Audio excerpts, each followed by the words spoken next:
The autumn rain fell steadily over Manhattan's Upper East Side, turning the sidewalks into mirrors that reflected the amber glow of street lamps.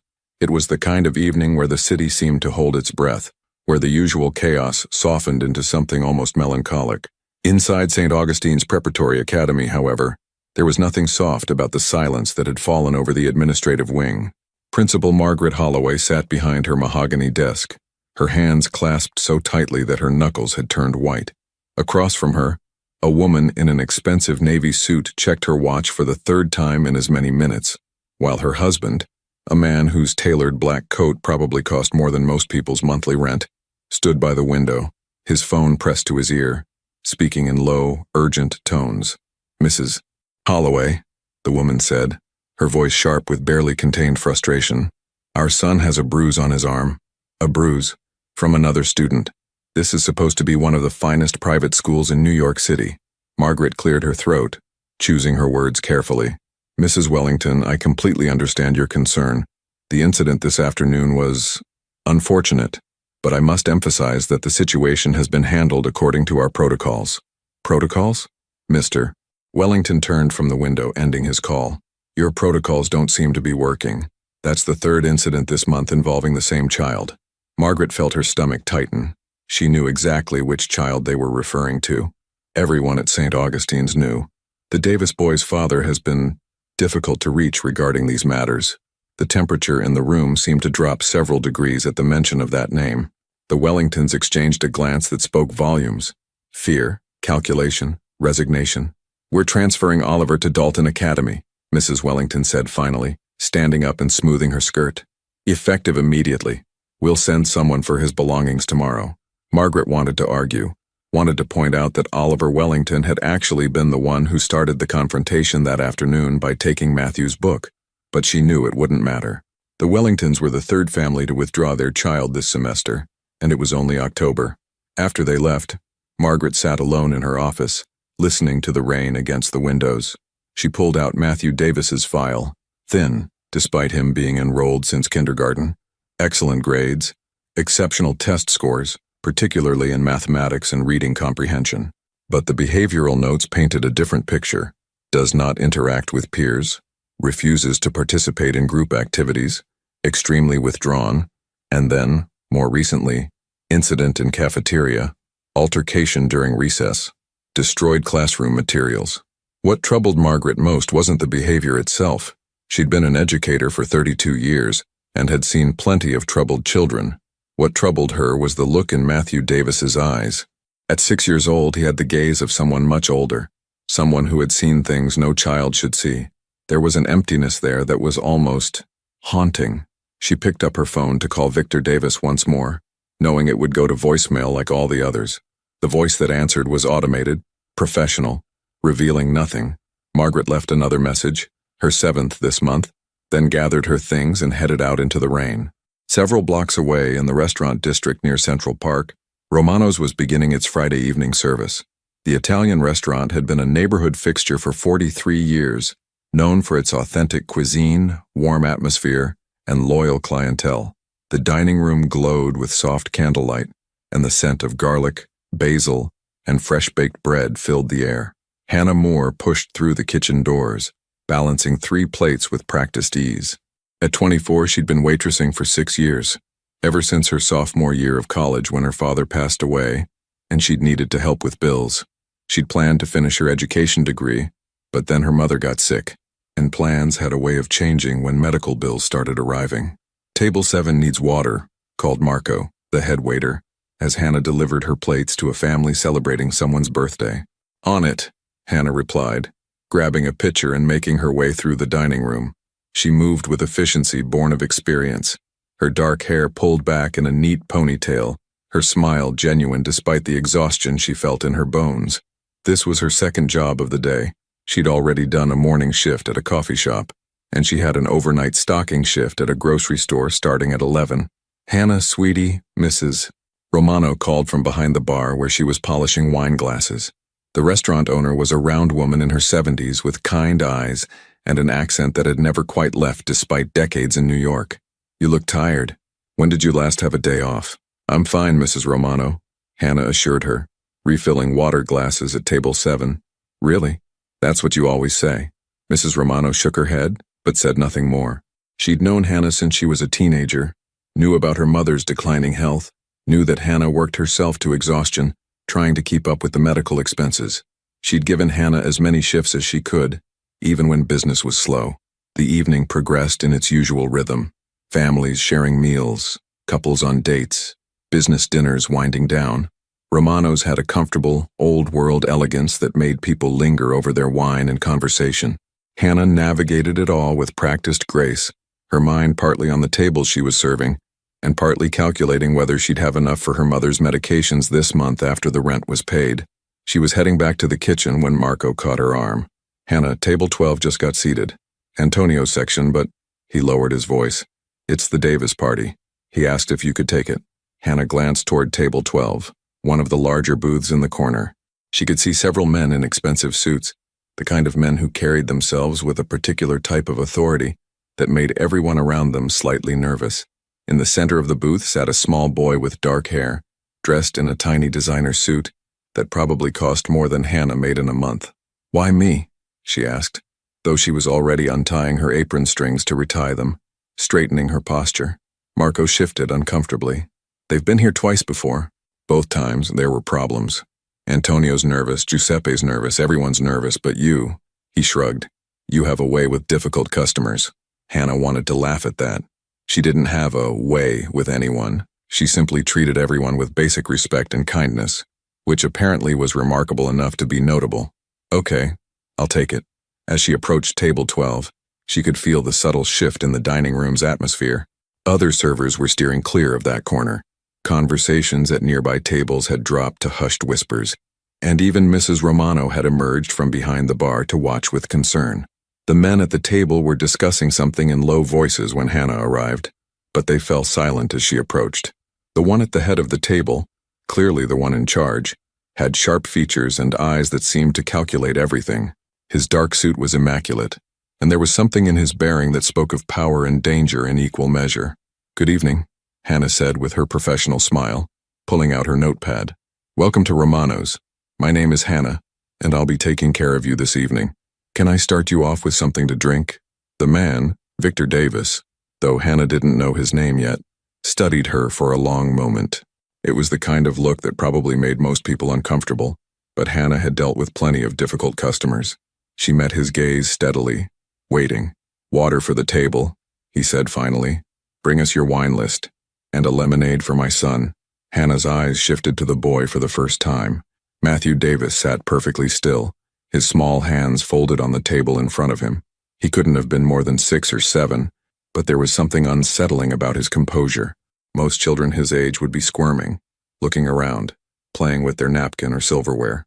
Matthew simply sat there, his dark eyes fixed on some point in the middle distance. "Of course," Hannah said. "I'll be right back with those drinks." As she walked away, she could feel those calculating eyes on her back. Not just Victor's, but the boy's as well. There was something about the child that tugged at something in Hannah's chest, some instinct she couldn't quite name. In the kitchen, she found Marco hovering near the door. "How did it go?" "Fine so far," Hannah said, preparing the drinks. "They're just people, Marco." "Just people," he repeated, shaking his head. "Hannah, you need to be careful. Those aren't just people. That's Victor Davis." The name clearly meant something to everyone else in the kitchen. Giuseppe, the head chef, crossed himself. Antonio looked relieved he wasn't serving that table. Even Mrs. Romano, who had followed Hannah into the kitchen, wore an expression of deep concern. "Who is Victor Davis?" Hannah asked, arranging glasses on a tray. Mrs. Romano started to answer, then seemed to think better of it. "Just be careful, dear. Be professional. Don't say anything you don't need to say." Hannah found the warning strange, but she'd learned long ago that the Upper East Side had its own rules and hierarchies that she, as someone from Queens who took 3 buses to get to work, couldn't fully understand. She loaded her tray and headed back out. The evening continued without incident at first. Hannah took their orders. Victor and his associates ordered expensive steaks and wine, while Matthew was given a simple pasta dish that he didn't touch. She checked on them periodically, refilled drinks, ensured everything was satisfactory.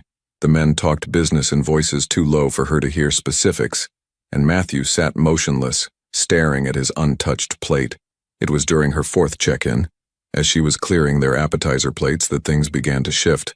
"Matthew," Victor said, his tone carrying an edge that made Hannah's shoulders tense involuntarily. "Eat your dinner." The boy didn't move. "I'm speaking to you." Victor's voice was quieter now, which somehow made it more intense. "Pick up your fork and eat." Hannah busied herself with collecting plates, trying to be invisible, but she couldn't help watching from the corner of her eye. Matthew's hands remained folded, his face expressionless. One of the other men at the table shifted uncomfortably. "Victor, maybe the kid's just not hungry. He'll eat what he's served." Victor's jaw tightened. "Matthew. Last time." Something flickered across the boy's face then. Not fear exactly, but something harder, more defiant. His small hands curled into fists. Hannah moved away quickly, her server instincts telling her to give the situation space. She delivered check to another table, refilled bread baskets, all while keeping table 12 in her peripheral vision. The tension there was palpable now, spreading like a wave through the nearby tables. Other diners were glancing over, sensing something brewing. Then it happened. Matthew stood up suddenly, his small body rigid. Before anyone could react, his hand shot out and swept across the table, sending his untouched plate sliding across the surface. The pasta scattered, sauce splattering across the white tablecloth. The water glasses tipped, one of them rolling off the edge to shatter on the floor. The entire restaurant seemed to freeze. "Matthew!" Victor's voice cracked like a whip, but the boy wasn't finished. He grabbed his fork and hurled it across the booth, then his glass, then his napkin, his silverware, anything within reach. His face had transformed from that eerie calm into something raw and anguished. His mouth twisted, his eyes blazing with an emotion that seemed far too big for such a small body. The men at the table half stood, trying to contain the situation, but Matthew was like a force of nature. He climbed onto the booth seat and began pulling at the curtain that partially enclosed their table. The fabric tore with a terrible ripping sound. Other diners were standing now, moving away, ushering their children back. Hannah saw Mrs. Romano hurrying toward the table, her face pale. Marco was on the phone, probably calling. Who? The police? What did you do in a situation like this? But what struck Hannah most, what made her heart ache in a way she wasn't prepared for, was the sound the boy made. It wasn't just anger. It was pain. Deep, terrible pain, wrapped in fury. The kind of sound that came from somewhere broken inside. "Everyone back," Victor commanded, his voice cutting through the chaos. The men at his table immediately complied, stepping away. Victor himself remained seated, his face a mask of cold control even as his son destroyed everything within reach. He didn't try to stop him, didn't try to calm him. He simply watched with those calculating eyes, as if waiting for the storm to burn itself out. Matthew jumped down from the booth and began sweeping plates off nearby tables. Customers scrambled back. More glasses shattered. Food spilled across the floor. He moved with shocking strength for someone so small, driven by something that seemed to possess him completely. Mrs. Romano reached the scene. "Please, we need to—" "Don't touch him," Victor said quietly, but with absolute authority. "No one touches him." And no one did. The staff, the other customers, everyone simply retreated, leaving Matthew in the center of a widening circle of destruction. He grabbed a decorative vase from a side table and raised it over his head. That's when Hannah moved. She didn't think about it, didn't calculate the risks or consider the warnings everyone had given her. She simply saw a child in distress, a child who needed someone to care more about him than about the mess he was making or the rules he was breaking. "Matthew," she said, her voice calm and gentle as she walked toward him. "Matthew, honey, can you look at me?" The boy froze, the vase still raised. His chest was heaving, his face flushed, tears streaming down his cheeks that he seemed unaware of. "Don't—" Someone started to warn her, but Hannah kept walking. "I know you're upset," she continued, slowly closing the distance between them. "And that's okay. It's okay to be upset. But I think you're tired too. I think you're very, very tired." Matthew's arms were trembling now, the vase shaking in his grip. His eyes, those dark, wounded eyes, locked onto Hannah's face. "I have something I think might help," Hannah said, stopping a few feet away from him. "There's the most delicious chocolate cake in the kitchen. Giuseppe makes it fresh every day, and I snuck a slice because I thought maybe after dinner you might like to try it. Would you like that? Would you like to try some cake?" The dining room was absolutely silent. Everyone watched as the 6-year-old boy slowly, incrementally, lowered his arms. The vase came down to his chest, then to his waist. Then he simply let it drop to the floor where it rolled across the carpet without breaking. "Can I show you the cake?" Hannah asked gently. "You don't have to eat it if you don't want to, but I thought maybe you'd like to see it first." Matthew didn't speak. Hannah was beginning to suspect he rarely did, but he gave a single, almost imperceptible nod. "Okay," Hannah said, extending her hand. "Come with me." For a long moment, nothing happened. The entire restaurant held its breath. Then slowly Matthew walked forward and placed his small hand in Hannah's. She led him through the dining room, past the scattered debris and shattered glasses, past the stunned customers and nervous staff, straight to the kitchen. Matthew followed without resistance, his hand surprisingly cold in hers. In the kitchen, Giuseppe stood frozen with a ladle in his hand, his eyes wide. Hannah caught his attention and mouthed the word, "cake." The chef blinked, then seemed to understand. He moved quickly to the dessert station and prepared a perfect slice of his signature chocolate cake. 4 layers of dark chocolate with raspberry cream, topped with fresh berries. Hannah guided Matthew to a small stool near the prep station, away from the chaos of the main kitchen. She pulled up another stool and sat beside him, accepting the plate from Giuseppe with a grateful nod. "There," she said, setting the plate between them. "Doesn't that look good?" Matthew stared at the cake. Up close, Hannah could see that he was shaking slightly, the adrenaline leaving his system.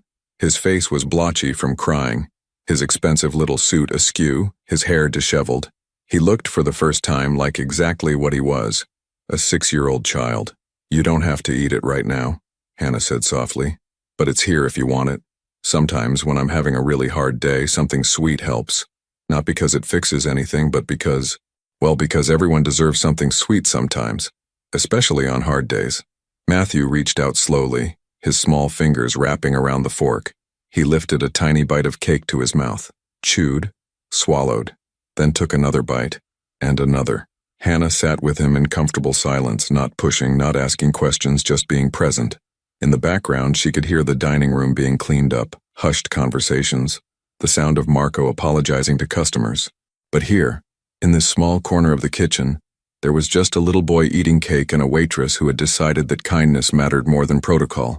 When Matthew had eaten about half the slice, he set down his fork and turned to look at Hannah directly for the first time.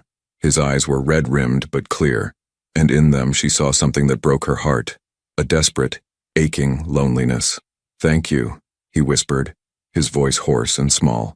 "You're welcome," Hannah replied, feeling tears prick at her own eyes. "Anytime you need cake, you just let me know, okay?" The kitchen doors swung open, and Victor Davis strode in with the commanding presence of someone accustomed to immediate obedience. His face was impossible to read, but Hannah felt her heart rate spike. She'd just taken his son in the middle of some kind of episode, led him away without permission, and now Victor stopped a few feet away, his gaze moving from Matthew's tear-stained face to the half-eaten cake to Hannah's protective posture beside his son. "Matthew," he said, his voice neutral. "Come." Matthew slid off his stool immediately, that eerie composure sliding back over his features like a mask. But before he walked away, he looked back at Hannah one more time, and she saw the smallest hint of something in his expression. Maybe gratitude, maybe hope, maybe just recognition that for 5 minutes, someone had seen him as a person rather than a problem. Victor paused as he reached the door, turning back. "What's your name?" "Hannah Moore, sir." He studied her for another long moment. "Thank you for the cake, Miss Moore." Then they were gone, leaving Hannah sitting alone on the stool, her hands trembling slightly as the adrenaline finally caught up with her. Giuseppe approached cautiously. "Madonna, Hannah, are you okay?" "I don't know," she admitted honestly. "Who is that family?" The chef and Mrs. Romano, who had followed Victor into the kitchen, exchanged another one of those meaningful looks. Finally, Mrs. Romano sighed. "The Davis family is complicated, powerful, dangerous, some say. Victor Davis runs several businesses in the city, legitimate ones mostly, but there are rumors about his other dealings. He's not someone you want to cross." She reached out and squeezed Hannah's shoulder. "But what you did tonight, that was very brave, or very foolish. I'm not sure which. That little boy is hurting," Hannah said quietly, still staring at the kitchen doors. "I don't care who his father is, or what he does. No 6-year-old should look that lost." "No, Mrs. Romano agreed softly. "No child should." The rest of the evening passed in a blur. Romano's offered free desserts to the customers who'd witnessed the incident, and surprisingly, no one seemed angry, more shaken than anything else. The staff helped clean up the damage, which was extensive but not as bad as it had seemed in the moment. A few broken glasses, some spilled food, a torn curtain that could be repaired. Marco pulled Hannah aside before she left for her next shift. Victor Davis left this. He handed her an envelope. Inside was a tip, $500 in cash. Hannah stared at the money, her mind reeling. It was more than she made in a week, would cover her mother's medications for the month, would give her a buffer she desperately needed. But it also felt wrong somehow, like payment for something that shouldn't be transactional. "Take it," Mrs. Romano urged, reading her expression. "You earned it tonight, Hannah. Whatever else that family might be, they clearly appreciated what you did." Hannah folded the envelope and tucked it into her apron pocket. She thought about Matthew's face, about the desperate loneliness in his eyes, about the way his hand had felt so cold and small in hers. $500 seemed both too much and not nearly enough compensation for what she'd witnessed. A child so lost, so hurt, that destruction was the only language he had left to express his pain. As she rode the bus to her overnight shift, rain still streaking down the windows, Hannah found herself thinking about those dark eyes and wondering if she'd ever see them again. Part of her hoped not. The encounter had left her shaken, made her feel like she'd glimpsed something dark and complex that she wasn't equipped to handle. But another part of her, the part that had chosen education as her major because she wanted to help children, the part that still believed kindness mattered even when the world seemed determined to prove otherwise, that part hoped Matthew Davis would come back. Because if ever a child needed someone to offer him cake, to offer him simple, uncomplicated kindness with no agenda attached, it was him. The bus pulled to her stop and Hannah stepped out into the rain, pulling her thin jacket tighter against the cold. Tomorrow she'd call her mother, make sure she'd taken her medications, check if the nurse had visited. Tomorrow she'd work her coffee shop shift and come back to Romano's and do it all over again. But tonight, just for tonight, she'd given a broken little boy a slice of cake and maybe, just maybe, a moment where he felt seen. And sometimes, Hannah thought as she hurried through the rain toward the grocery store's back entrance, sometimes that had to be enough. The following Tuesday morning arrived cold and gray, typical for late November in New York. Hannah stood at the counter of Morning Brew coffee shop in Midtown, her first shift of the day, mechanically preparing lattes and cappuccinos while her mind remained elsewhere.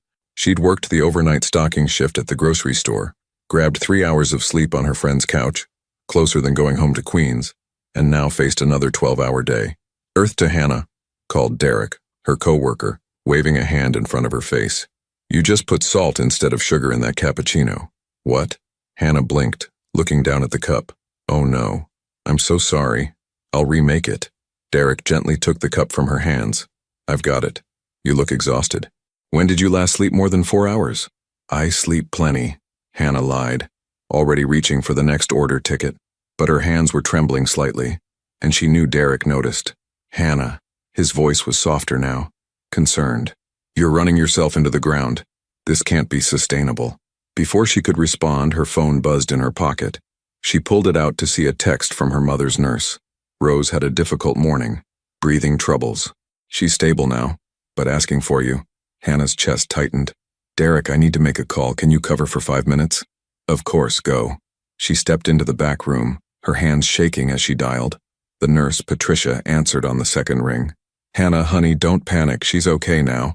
We had to use the oxygen a bit more than usual, but she's resting comfortably."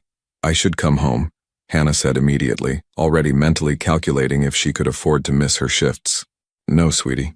You know what your mother would say. She made me promise to tell you to stay at work. She's sleeping now anyway." Hannah leaned against the wall, fighting back tears. Her mother, Rose Moore, had been diagnosed with progressive pulmonary fibrosis 3 years ago. The disease was slowly stealing her ability to breathe, and while there were treatments that could slow its progression, they were expensive. The insurance covered some, but the copays, the medications, the special equipment, it all added up to an impossible amount. "Patricia, are we okay with this month's nursing fees?" There was a pause. "Hannah, you're 2 weeks behind. I don't want to pressure you, but the agency is asking questions." I know. I get paid Friday, and I had a good tip last week. I'll bring a payment this weekend, I promise." After hanging up, Hannah allowed herself exactly 30 seconds to feel the crushing weight of it all. The exhaustion, the fear, The impossible mathematics of trying to keep her mother alive on 3 minimum-wage jobs. Then she wiped her eyes, straightened her shoulders, and went back to work. She had 4 more hours at the coffee shop, then a short break before her evening shift at Romano's. She couldn't afford to fall apart. Her mother was counting on her. Romano's was busy when Hannah arrived that evening, grateful to be back in a space that felt almost like home. Mrs. Romano greeted her with a warm hug and a concerned look that Hannah had become accustomed to. "You look tired, dear." "I'm fine," Hannah said automatically, tying her apron. "Where do you need me tonight?" "Your usual section, but Hannah," Mrs. Romano hesitated. "The Davis party called. They're coming in tonight. They asked specifically for you." Hannah's hand stilled on her apron strings. She hadn't seen Matthew or his father since that chaotic evening 5 days ago. She'd thought about them, wondered how the little boy was doing, but she'd assumed, hoped perhaps, that she'd never see them again. The memory of that night still unsettled her, the way everyone had reacted with such fear, the warnings from Marco and Mrs. Romano. Did they say anything else? Just that they wanted you as their server. "Hannah, you don't have to take the table. I can have Giuseppe." "No," Hannah interrupted, surprising herself. "No, I'll take it. It's fine." And it was fine, she told herself. They were just customers, a father and his son. She'd treated them with kindness, and apparently they'd appreciated it. That was all. The Davis party arrived at 7:30, and Hannah felt her breath catch when she saw them. Victor Davis looked exactly as he had before, impeccably dressed, radiating authority, flanked by 2 associates. But it was Matthew who drew her attention. The little boy walked slightly behind his father, his small hand gripping the edge of Victor's coat. He was dressed in another expensive outfit, dark slacks and a navy sweater that probably cost more than Hannah's weekly grocery budget. But what struck her was his face. When his eyes found hers across the dining room, something shifted in his expression. Not quite a smile, but a softening, a recognition. "Good evening," Hannah greeted them as they settled into the same corner booth. "Welcome back to Romano's." Victor nodded in acknowledgement. "Miss Moore, my son was hoping you'd be working tonight." Hannah glanced at Matthew, who was now staring at his place setting with fierce concentration. "Well, I'm glad I could be here. Can I start you gentlemen with drinks?" The ordering process went smoothly. Victor and his associates requested wine and their usual appetizers, while Matthew was given water, and after a long pause, quietly asked for lemonade. Hannah noticed he'd made the request himself this time, his voice barely above a whisper, but it was there, a small step from the complete silence of their last visit. "I'll be right back with those," Hannah said, then added gently, "Matthew, we have chocolate cake again tonight. Giuseppe made a fresh one this afternoon. I'll make sure to save you a slice." The boy's eyes snapped up to meet hers, and this time there was definitely something like hope in them. He gave a tiny nod before returning his attention to the table. As Hannah walked away, she felt Victor Davis watching her with those calculating eyes, but she refused to let it intimidate her. Whatever else he might be, he was a father who'd brought his son back to a place where something positive had happened. That had to mean something. The evening progressed differently than their first visit. Matthew sat quietly as before, but this time he ate his dinner. Not all of it, but several bites without prompting. He didn't engage with his father's conversation, but he also didn't seem as rigidly tense. Every time Hannah checked on the table, she felt his eyes follow her, watching with an intensity that was both touching and slightly unnerving. During one of her stops to refill water, one of Victor's associates, a younger man with nervous energy, spoke up. "The kid never eats this much. What did you do to him?" Hannah felt her cheeks warm. "I didn't do anything special. Sometimes children just need patience." "Patience," Victor repeated, his tone unreadable. "Is that what you call it?" "Yes, sir. Children aren't that different from adults. They want to be treated with respect, to feel safe, to know someone sees them as a person." Hannah realized she might be overstepping, but continued anyway. "Matthew just needs someone to be patient with him." The table fell silent. Victor's associates exchanged glances, and Hannah wondered if she'd gone too far, if she'd be asked to leave, or if they'd complain to Mrs. Romano. But Victor simply studied her for a long moment, then turned to his son. "Matthew, do you like Miss Moore?" The boy's head bobbed in an unmistakable yes. "She's kind to you?" Another nod, more emphatic this time. Victor returned his attention to Hannah, something shifting in his expression that might have been approval. "Bring us the dessert menu when you have a moment." For the next 3 weeks, the pattern repeated. The Davis party came to Romano's every Tuesday and Friday evening, always requesting Hannah's section. Each visit, Matthew seemed slightly more present, slightly less like a small ghost haunting the edges of his father's world. During the third visit, Matthew drew a picture on his napkin while waiting for dinner, a simple sketch of what appeared to be a dog. When Hannah commented on it, he actually spoke more than a whisper. "I want a dog. Father says maybe." "Dogs are wonderful," Hannah said, crouching slightly to be at his eye level. "What kind would you want?" "A big one. To protect—" He trailed off, his expression clouding. "To protect you?" Hannah supplied gently. Matthew nodded, then quickly looked at his father as if he'd said too much. But Victor was deep in conversation and hadn't heard. By the fourth visit, Hannah had learned small pieces of Matthew's life through their brief interactions. He attended St. Augustine's Preparatory Academy. He didn't like group activities. He was very good at math. His favorite color was blue. His mother had left when he was 3. This information came accidentally when Matthew mentioned, "before she went away." "Do you miss her?" Hannah had asked gently. Matthew's response was to go completely silent for the rest of the evening, and Hannah realized she'd touched on something too painful. She made a mental note to avoid the topic. It was during their 5th visit in early December that everything began to shift in ways Hannah hadn't anticipated. She was refilling coffee for Victor's associates when she overheard part of their conversation, something about a situation at the warehouse and handling it discreetly. The tone made her uncomfortable, reminding her of all the warnings she'd received about this family. Later, as she cleared their appetizer plates, one of the men received a phone call that clearly brought bad news. His face paled, and he whispered something to Victor that made the atmosphere at the table change instantly. Victor's jaw tightened, his eyes went cold, and suddenly the urbane businessman disappeared, replaced by something harder. "Matthew," Victor said, his voice clipped, "stay here with Miss Moore. We need to step outside for a moment." Before Hannah could respond, Victor and his 3 associates had left the booth heading toward Romano's entrance.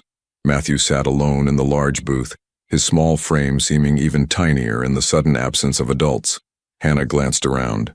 The restaurant was busy, but Marco caught her eye and nodded. He'd watch her other tables.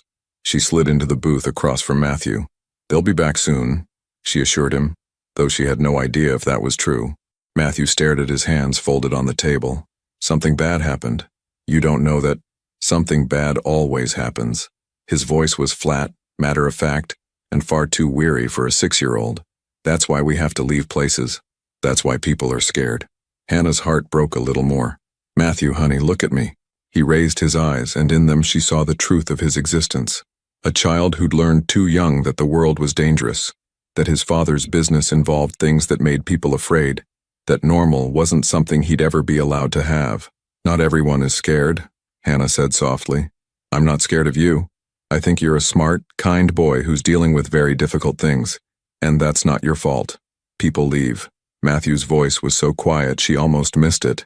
"Everyone leaves. Your mom," Hannah said gently, understanding now. "She left because I was bad. Because I couldn't." He struggled for words. "Because I'm wrong. Something's wrong with me." "No." Hannah reached across the table, stopping just short of taking his hand, letting him decide. "Matthew, listen to me. You are not wrong. You are not bad. Your mother leaving, that was about her, not you. Sometimes adults make choices that hurt children, but it's never the child's fault. Never." Matthew stared at her hand, then slowly, carefully placed his own small hand in hers. His palm was cold, his fingers thin and delicate. They sat like that for several moments, the noise of the restaurant fading around them. "My mom is sick," Hannah found herself saying. "Really sick. And sometimes I'm scared she'll leave too, even though I know it's not because of anything I did. But it's still scary, isn't it? Loving people and being afraid they'll go away?" Matthew nodded, his eyes glistening. "But here's what I know," Hannah continued. "The fear doesn't mean we stop loving them. It doesn't mean we stop being kind or stop hoping. And it definitely doesn't mean there's something wrong with us. Miss Moore?" Matthew's voice was tiny. "Will you leave?" The question landed in Hannah's chest like a weight. She couldn't promise she wouldn't. She was a waitress he saw twice a week. She had no real place in his life, no claim, no authority. She could quit tomorrow. The restaurant could close. His father could decide to eat somewhere else. There were 1,000 ways she could disappear from Matthew's life. But looking at his face, at the desperate hope warring with learned disappointment, Hannah couldn't bring herself to be practical. "I'll be here every Tuesday and Friday evening," she said. "As long as you keep coming to Romano's, I'll be here, that's a promise." "Really? Really, you can count on it." Matthew's grip on her hand tightened slightly. "Thank you." Victor Davis returned 15 minutes later, his expression controlled, but Hannah could see tension in his shoulders, something unresolved in his eyes. His associates looked shaken. Whatever they'd discussed outside had clearly been serious. "Miss Moore," Victor said, sliding back into the booth. "Thank you for staying with my son." "Of course," Hannah replied, standing to give them space. "Can I get you anything else?" "Actually, yes." Victor pulled out his wallet, extracting a business card. "My son seems to respond well to you. I'd like to discuss a potential arrangement." Hannah took the card cautiously. It was elegantly simple. Victor Davis, followed by a phone number. No company name, no title, just his name and a way to reach him. "What kind of arrangement?" "Not here. Call that number tomorrow afternoon. We'll talk then." Hannah wanted to ask more, wanted to understand what he meant, but something in Victor's expression told her this wasn't the time. She pocketed the card with a nod. As they left that evening, Matthew turned back one more time, giving Hannah a small wave. She waved back, watching them disappear into the cold December night, and felt the weight of that business card in her pocket like a question she wasn't sure she wanted answered. The next day, Hannah sat in her mother's small room in their Queens apartment watching Rose sleep. The oxygen machine hummed steadily, and Patricia had left detailed notes about the morning's difficulties. Hannah had come home between shifts, needing to see for herself that her mother was okay. Rose stirred, her eyes opening slowly. "Hannah? Sweetheart, you should be at work. I wanted to check on you." Hannah took her mother's hand. So thin now, the bones prominent. "Patricia said you had trouble breathing this morning." "I'm fine now, don't fuss." But Rose's voice was weak, her breathing labored even with the oxygen. "Tell me about your week. You look tired." "I'm always tired, Mom." "That's not an answer." Rose squeezed her hand with what little strength she had. "Talk to me. Let me be your mother even if I can't do much else." So Hannah told her about Matthew, about the first chaotic encounter, about how he'd been coming back, about the strange connection forming between them, about the business card burning a hole in her pocket. She left out the warnings, the implications about Victor Davis's business, the fear in other people's eyes. But Rose had always been perceptive. "This family," Rose said carefully, "they sound complicated." "They are. And this little boy, you care about him." It wasn't a question, but Hannah answered anyway. "I do, Mom. He's so lost. He needs someone who sees him as more than a problem or an obligation. He needs someone like you," Rose finished. "Oh, Hannah, your heart is so big. It's one of the things I love most about you, but sweetheart, be careful. You can't save everyone." "I'm not trying to save anyone. I'm just being kind." Rose's eyes held understanding and concern in equal measure. Kindness has consequences too, sometimes the biggest ones. Later, as Hannah rode the subway back toward Manhattan for her evening shift at Romano's, she pulled out Victor Davis's card. She'd been carrying it for 24 hours, unsure what to do. Call him? Ignore it? Throw it away? Her phone buzzed. A text from Patricia. "Hannah," the pharmacy called. "They can't fill next month's prescriptions without payment. $847.63. Hannah stared at the number, feeling the familiar panic rising. She had maybe $200 after this week's bills. Even with her 3 jobs, she was barely treading water. Her mother needed those medications. Without them, the disease would progress faster. She looked down at the business card again, at the phone number that might offer some kind of solution. Victor Davis had money. That much was obvious from his clothes, his associates, the casual way he tipped $500. If he wanted to hire her for something, it might pay enough to actually help. But at what cost? Hannah thought about Matthew's face, about his small hand in hers, about the promise she'd made. "I'll be here. You can count on it." Maybe it didn't matter what Victor wanted to discuss. Maybe all that mattered was that there was a 6-year-old boy who needed someone to show up, consistently, and without conditions. And maybe, just maybe, that alignment of need, his son's and hers, could work out to everyone's benefit. With trembling fingers, Hannah dialed the number. Victor Davis answered on the second ring. "Miss Moore, I was hoping you'd call. You said you wanted to discuss an arrangement." "I did. My son responds to you in ways he doesn't respond to anyone else. His teacher called yesterday. Apparently Matthew participated in class for the first time this year. He mentioned you by name. Hannah's heart swelled. He did? Which brings me to my proposition. I'd like to hire you as Matthew's companion. Not a nanny, not a tutor. Simply someone who spends time with him after school and on weekends. Someone who treats him the way you've been treating him. I don't understand. You want to pay me to be nice to your son? I want to pay you to be consistent in his life, to be someone he can count on. You said he needs patience. I'm offering you compensation to provide that patience. Hannah's mind raced. I have 3 jobs, Mr. Davis. I can't just... I'll match what you're currently making. All 3 jobs combined. You'll work for me exclusively. The number he named made Hannah's knees weak. It was more than she'd made in the best month of her life, and he was offering it as a standard rate. With that kind of money, she could afford her mother's medications, could pay Patricia on time, could maybe even start saving for the treatments insurance didn't cover. This feels like too much for just spending time with a child, Hannah said carefully.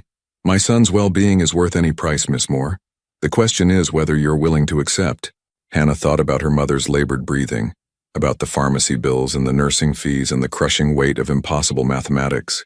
She thought about Matthew's small hand in hers, his quiet voice asking if she'd leave. I need to think about it, she finally said. Of course, but Hannah. Victor's use of her first name felt deliberate, intimate in a way that set off warning bells. Whatever you decide, my son will be disappointed if you stop showing up on Fridays and Tuesdays. Don't make promises to children you can't keep. The line went dead. Hannah stood on the subway platform, commuters rushing past her, and realized she was crying. Not from sadness, but from the overwhelming complexity of choice. Every option felt like both a salvation and a betrayal. Of her mother, of herself, of the small boy who'd asked if she would leave. Her phone buzzed again. Another text from Patricia. Rose asking for you. Says she needs to tell you something important. Hannah wiped her eyes and headed toward home instead of the restaurant. She'd call Mrs. Romano, explain she needed the night off. Some decisions couldn't wait, and some conversations with your mother were more important than any job, any promise, any amount of money could account for. As the train pulled away from the station, Hannah looked at her reflection in the darkened window and barely recognized herself. Exhausted, scared, but also something else. Hopeful, maybe. Or maybe just desperate enough to believe that kindness could be enough, that showing up could matter, that sometimes the universe aligned in ways that helped everyone.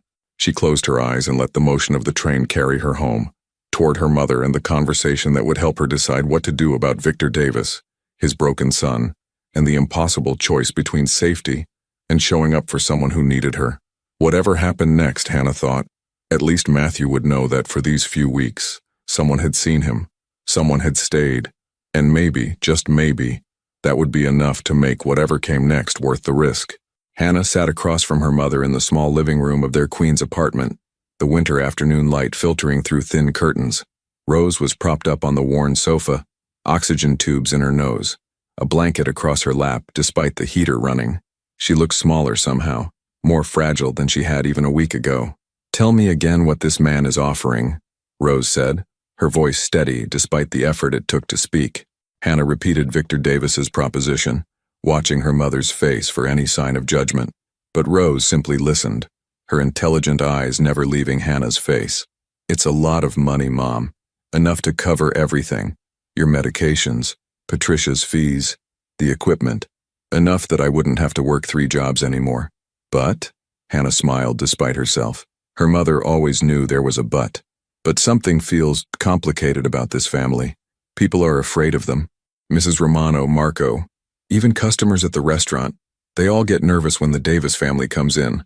And I don't know what Victor Davis does for a living, but I don't think it's entirely legal. Rose was quiet for a long moment, her breathing the only sound in the small room. And the boy? Matthew?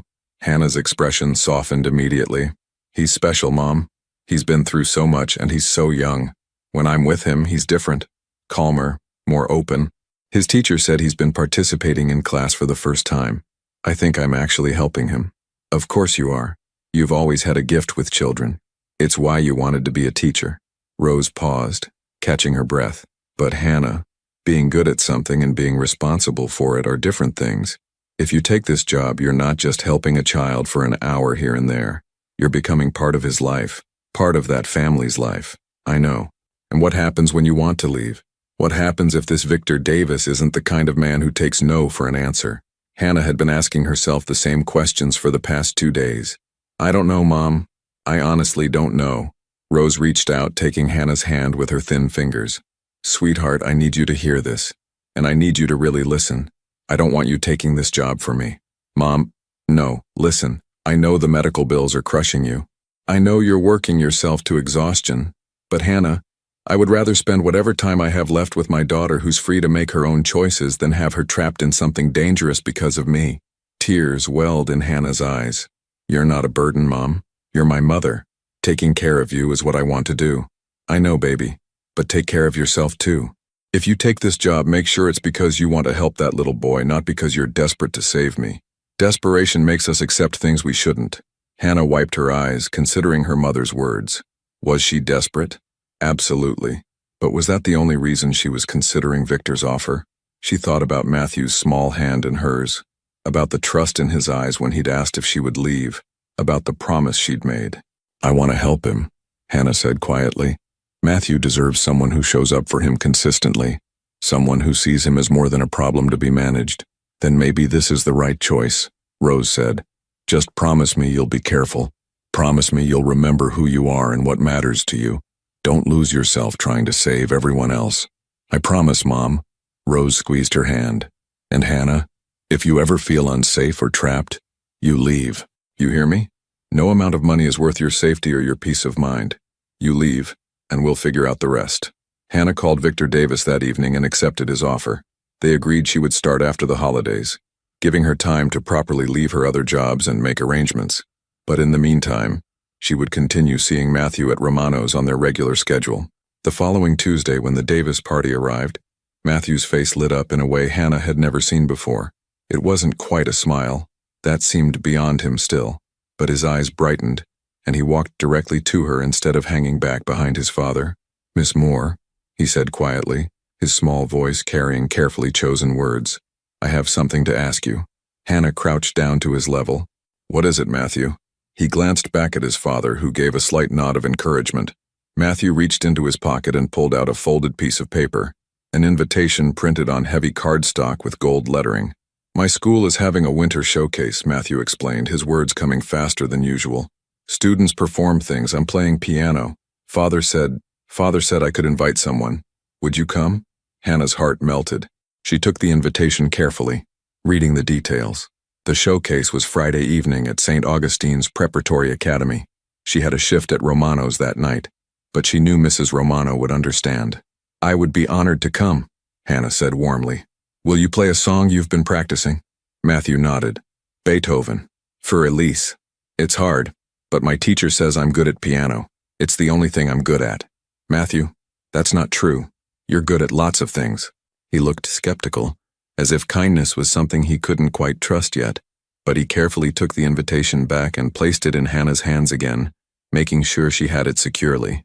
Thank you for saying yes, he whispered, then returned to the booth where his father waited. Victor caught Hannah's eye and gave her a nod that might have been approval.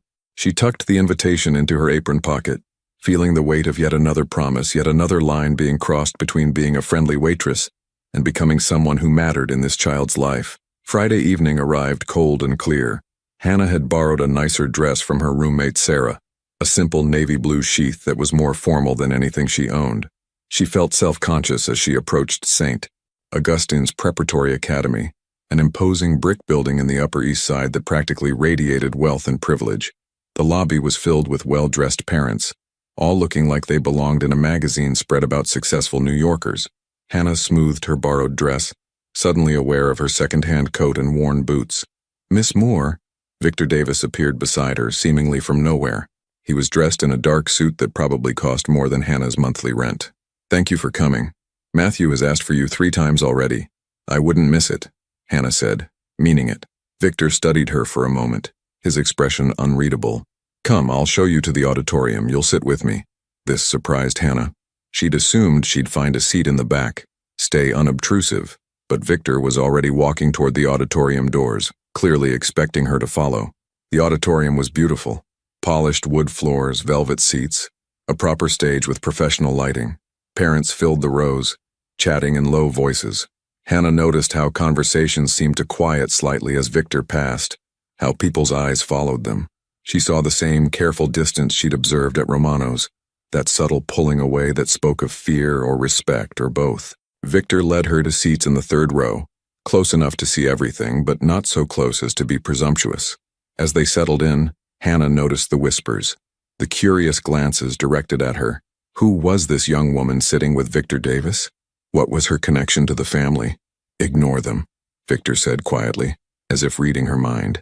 They gossip because they have nothing better to do with their privileged lives.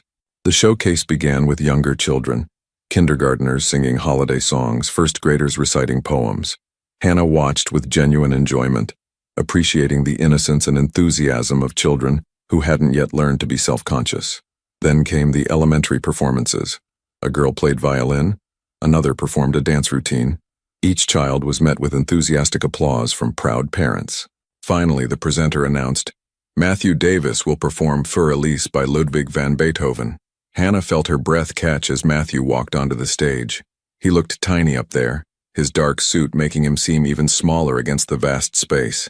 He walked to the piano with careful, measured steps, his face serious and focused. For a moment, Matthew stood beside the piano bench, his hands at his sides. Hannah could see him scanning the audience, and when his eyes found hers, something in his posture changed. His shoulders relaxed slightly. He gave her the tiniest nod, then sat down at the piano. The first notes of Für Elise filled the auditorium, and Hannah was transported. Matthew played beautifully. Not perfectly, there were a few hesitations, a couple of notes that didn't quite land, but with genuine feeling. His small hands moved across the keys with surprising confidence, and his face, usually so guarded, showed complete concentration and something that might have been peace. Hannah realized she was crying silently, moved by the vulnerability of this child who trusted so little but was willing to share this talent, this piece of himself, in front of all these people. She glanced at Victor and was shocked to see his jaw tight, his eyes suspiciously bright. When Matthew finished, the applause was polite but not overwhelming, nothing like what the other children had received. Hannah stood immediately, clapping with genuine enthusiasm, and Victor stood beside her. Gradually, more people stood, until most of the auditorium was giving Matthew a standing ovation. On stage, Matthew looked stunned. His eyes found Hannah's again, and this time, for the first time since she'd known him, he smiled. A real, genuine, beautiful smile that transformed his entire face. After the showcase, parents and children gathered in the school's reception hall for refreshments. Hannah stayed close to Victor, still feeling out of place but committed to seeing Matthew. Miss Moore! Hannah turned to find an elegant woman in her 50s approaching, wearing glasses and a warm smile. I'm Mrs. Patterson, Matthew's teacher. I wanted to thank you personally. Thank me? For what? For whatever you've been doing with Matthew. The change in him over the past month has been remarkable. He's participating in class discussions. He made a friend, Tommy Chin, another quiet boy, and he actually volunteered to perform tonight. Before we could barely get him to speak, Hannah felt her cheeks warm. I haven't done anything special. I just spend time with him. Sometimes that's exactly what children need. Someone who simply spends time with them without expectations or judgment. Mrs. Patterson's eyes were kind. Are you family? I don't think we've met before. Hannah hesitated, unsure how to explain. I'm a friend. I'll be spending more time with Matthew starting in January. Wonderful. He needs more people like you in his life, Mrs. Patterson glanced across the room where Matthew stood with his father, clutching a cup of juice and looking overwhelmed. He's a special child. Brilliant, actually. His IQ test scores are exceptional, but he's been through so much. His emotional development has been complicated. His mother, Hannah said quietly. Mrs. Patterson nodded. Among other things. It's not easy being Victor Davis's son. The other parents, she lowered her voice. They keep their children away from Matthew. The isolation only makes things harder for him. Hannah watched Matthew, saw how he stood slightly apart even while next to his father, how his eyes constantly scanned the room as if looking for danger or judgment. That's going to change, Hannah said with quiet determination. He deserves friends. He deserves to be a normal kid. I hope you're right, Miss Moore. I truly do. As Mrs. Patterson walked away, Matthew broke free from his father's side and came directly to Hannah. Without warning, he wrapped his small arms around her waist in a brief, fierce hug. You came. He whispered into her dress. You really came.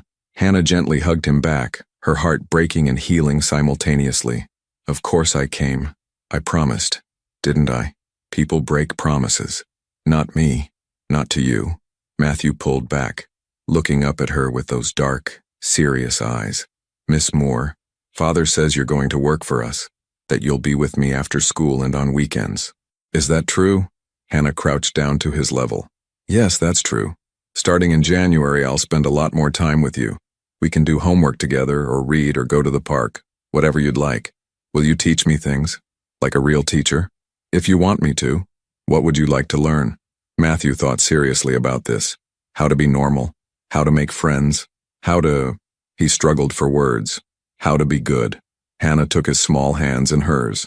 Matthew, you already are good. You're smart and talented and brave. Playing that piano tonight took real courage. We'll work on the other things together, okay? Making friends, feeling comfortable around other kids. But you're already good, right now, exactly as you are. Promise? Promise. Victor approached them then, his presence commanding attention, even in the crowded room. Matthew, it's time to go. Say goodbye to Miss Moore. Goodbye, Miss Moore. See you Tuesday. See you Tuesday, Matthew. You were wonderful tonight. After they left, Hannah stood alone in the reception hall for a moment, feeling the weight of what she'd just committed to. She'd crossed another line tonight, from friendly acquaintance to someone Matthew was starting to depend on, someone he was beginning to trust with his deepest fears and hopes. The weekend passed in a blur of final shifts at her soon-to-be former jobs.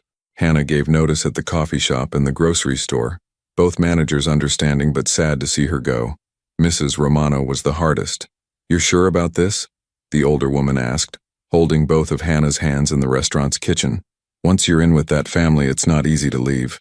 I'm sure, Hannah said, though her stomach churned with uncertainty. Matthew needs consistency, and I need to be able to take care of my mother. This solves both problems. Just promise me you'll be careful, that you'll remember who you are. That's the second time someone's told me that, Hannah said with a sad smile. My mother said the same thing. Because we both know you, dear. You have such a good heart, but sometimes good hearts get taken advantage of. On Monday morning, Hannah received a phone call from an unfamiliar number. A woman's crisp voice informed her that a car would pick her up at noon for a meeting with Mr. Davis. The car turned out to be a sleek black sedan with a driver who opened her door and said nothing during the entire ride into Manhattan. They pulled up in front of an elegant building in Tribeca, and Hannah was escorted to a penthouse office with floor-to-ceiling windows overlooking the city. Victor Davis stood at the windows, his back to her, phone pressed to his ear. He was speaking in low tones about the shipment and next quarter's projections. When he finished, he turned to face Hannah. Miss Moore, thank you for coming. Please sit. Hannah settled into a leather chair that probably cost more than her mother's medical bills. Victor took the seat across from her, his posture relaxed but his eyes sharp. Before you officially start, we need to discuss expectations and boundaries, he began. You'll be with Matthew from 3:30 when school ends until 8 in the evening on weekdays. Weekends will vary depending on my schedule, but generally Saturday afternoons and Sunday mornings. Hannah nodded, pulling out a notebook to take notes. You'll use the car service to pick him up from school. There's a guest house on my property in Westchester. You'll stay there when you're working. It's fully furnished. Wait, Hannah interrupted. Stay there? I thought this was just day work. Some evenings I have business that runs late. It's easier if you're available. You'll have your own space, complete privacy, and of course you'll still have 4 days off per week. Hannah tried to process this. Living part-time in Westchester, in a guest house on Victor Davis's property. It felt like another line being crossed, another step deeper into this family's world. My mother, Hannah said carefully. I need to be able to check on her, to make sure she's okay. Your mother's medical expenses will be covered directly. I've already arranged for the best pulmonary specialist in New York to consult on her case, and a full-time nursing service. Patricia will continue as her primary nurse, but she'll have backup. Hannah felt dizzy. Mr. Davis, that's too much. It's practical, Victor interrupted. You can't focus on my son's well-being if you're constantly worried about your mother. This removes that distraction. It was logical, but it also felt like a trap. Victor Davis was solving all her problems, removing all her obstacles, but in doing so he was also removing any excuse she might have to leave. There are rules, Victor continued. You don't discuss my business with anyone. What you see, what you hear in my home, it stays private. You don't bring friends or family to the property. And most importantly, you don't make promises to my son that you can't keep. I would never. I know. That's why I'm hiring you. But I need you to understand the stakes. Matthew has already been abandoned by one person who was supposed to love him unconditionally. If you commit to this, you commit fully. You don't get to change your mind in 3 months, because it's harder than you expected. Hannah met his gaze steadily. I understand. And I'm committed. Matthew deserves stability. He also deserves honesty. He's going to ask you questions about his mother, about my work, about why other children avoid him.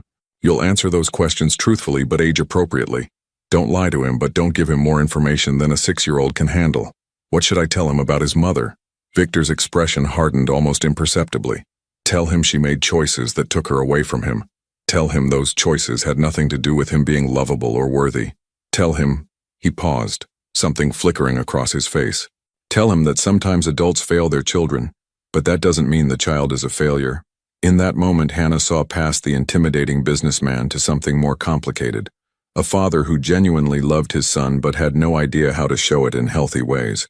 A man who'd probably had his own difficult childhood. Someone who was doing his best with tools that were all wrong for the job. I can do that, Hannah said softly. Good. You start January 2nd. I'll have contracts drawn up for you to review. And Miss Moore? Thank you. My son smiled for the first time in 3 years on Friday night. That's worth more than any amount of money. Christmas came and went quietly. Hannah spent it with her mother, grateful for the new medication regimen that the fancy pulmonary specialist had prescribed. Rose was breathing easier, had more energy, even smiled more. The cloud of financial anxiety that had hung over them for years had lifted, replaced by something Hannah couldn't quite name. Relief mixed with unease. You're worried, Rose observed on Christmas evening as they watched old movies together. A little, Hannah admitted. I start tomorrow, it feels real now. Second thoughts? Not about helping Matthew, but about everything else. Living in that house part-time, being so dependent on one family's money, not knowing exactly what Victor Davis does that makes everyone so nervous. Rose was quiet for a moment. You know, when your father was sick, people kept telling me to be practical, to think about money, to plan for the worst.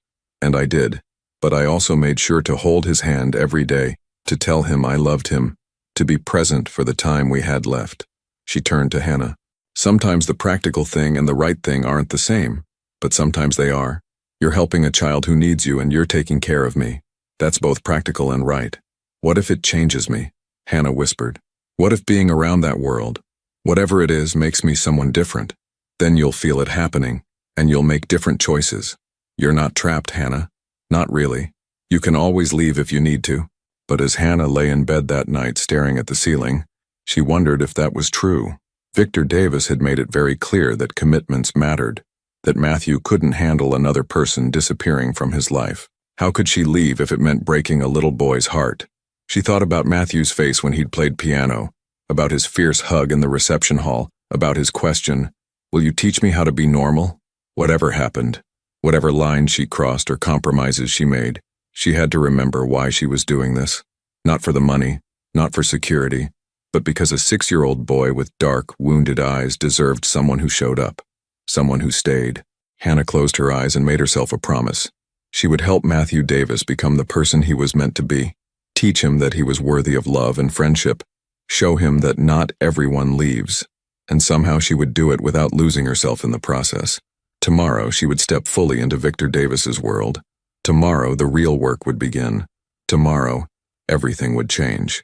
6 months had passed since Hannah Moore walked through the gates of the Davis estate for the first time.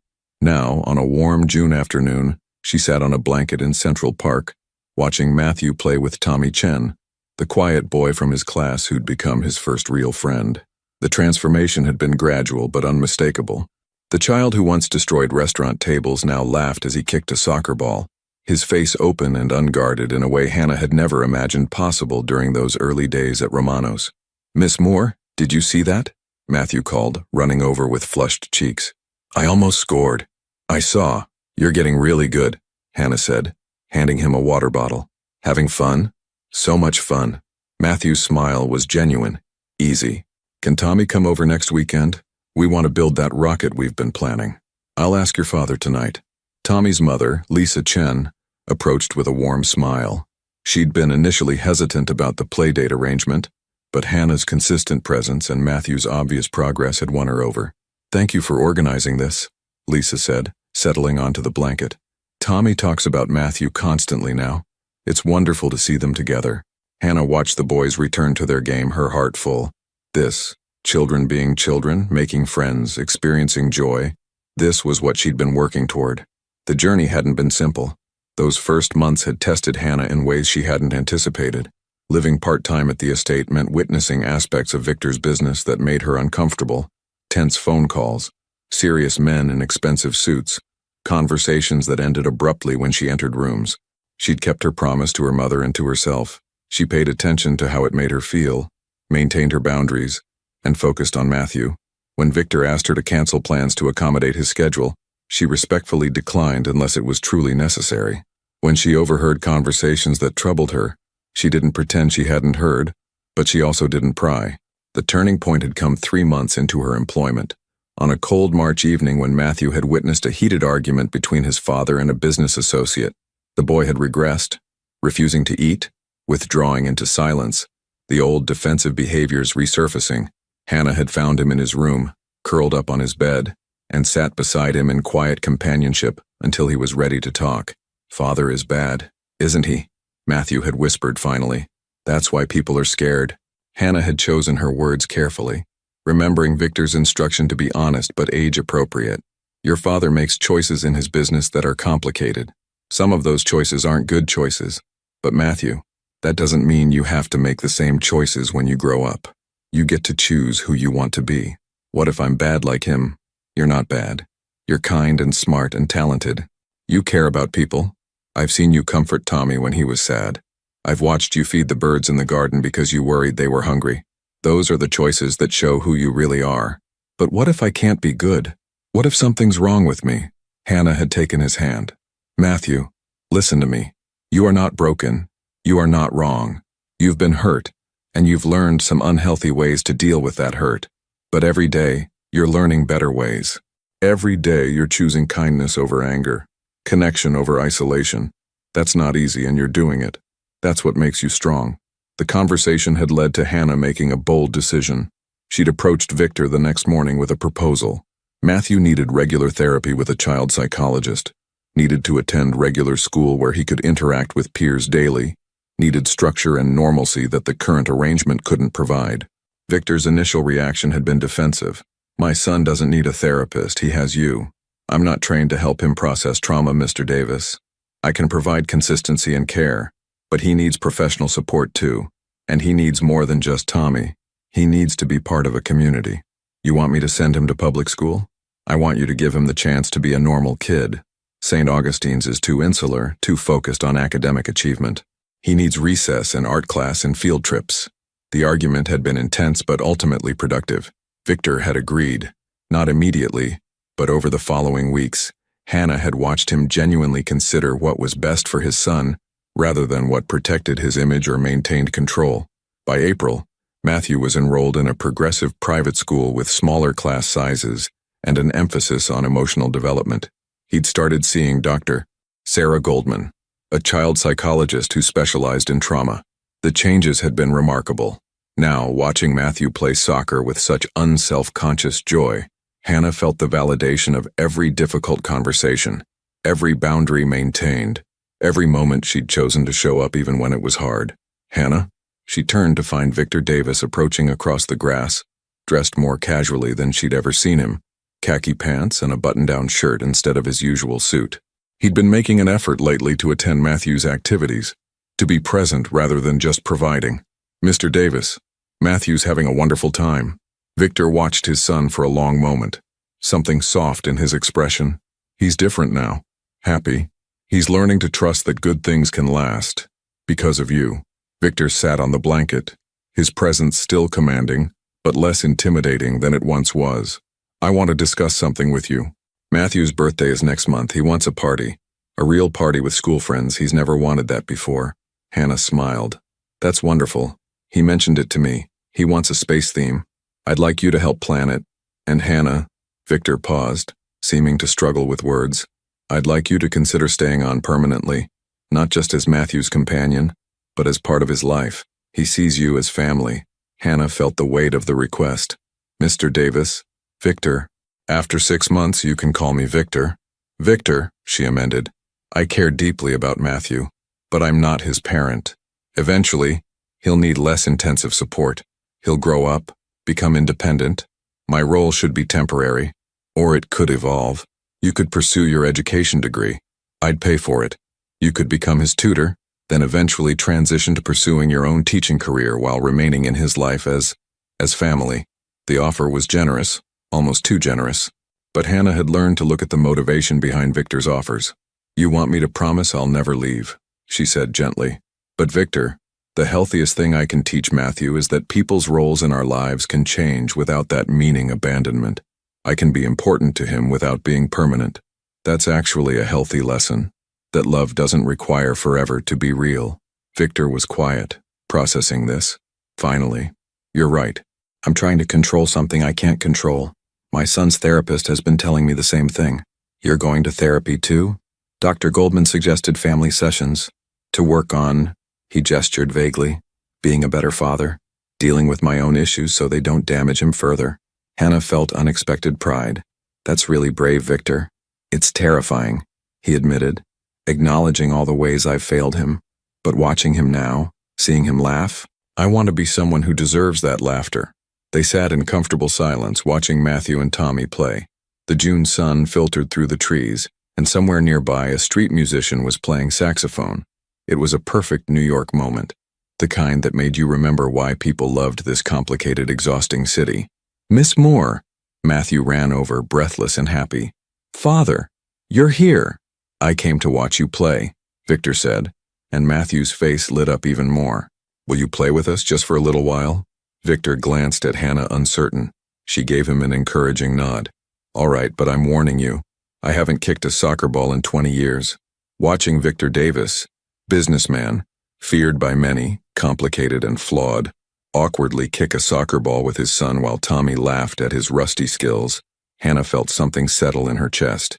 This was what success looked like. Not perfection, not complete transformation, but progress. A father trying, a son healing, a family learning to be functional despite their fractures. 6 months ago, she'd been an exhausted waitress offering cake to a troubled child. Now she was part of something larger. Not a savior, not a hero, just someone who'd shown up consistently and refused to give up on a little boy who'd been taught that everyone leaves. As the afternoon sun stretched their shadows across the grass, Matthew ran back to Hannah one more time. Miss Moore, thank you for today. Thank you for everything. You're welcome, Matthew. But you know what? You did the hard work. You chose to trust, to try, to let people in. That took real courage. Will you always be my friend, even when I'm grown up? Hannah thought about her conversation with Victor, about healthy expectations and the truth about relationships. I'll always care about you, Matthew. Always. Even if our relationship changes as you get older, even if you don't need me around as much someday, that won't change how proud I am of you or how much I've valued being part of your life. Matthew considered this seriously, then nodded. That's fair. Tommy says his babysitter from when he was little isn't around anymore, but he still thinks about her sometimes and feels happy. Maybe it could be like that. Exactly like that. As they packed up to leave, Hannah pulled out her phone and texted her mother. Beautiful day in the park. Matthew is thriving. I think we made the right choice. Her mother's response came quickly. Proud of you, sweetheart. Come home tonight. I made your favorite soup. Hannah smiled. Home. She had multiple homes now. Her apartment with her mother, the guest house at the estate, and maybe most importantly, the home she'd helped create for a little boy who desperately needed someone to show him that the world could be safe, that people could be trusted, that he was worthy of love exactly as he was. It wasn't a perfect ending. Victor still ran businesses she didn't fully understand. Matthew still had difficult days where old patterns emerged. Hannah still worried about money sometimes, still worked hard to maintain boundaries between being helpful and being controlled. But it was real. It was progress. And on beautiful June afternoons like this one, watching a once isolated child play soccer with his friend while his father looked on with genuine pride, it was enough, more than enough. It was exactly what Hannah had hoped for when she'd offered that first slice of cake to a small boy, who needed someone to see past his defenses to the hurting child underneath. She'd shown up, she'd stayed, and together, they'd all learned that sometimes the bravest thing you can do is trust that tomorrow might be better than today.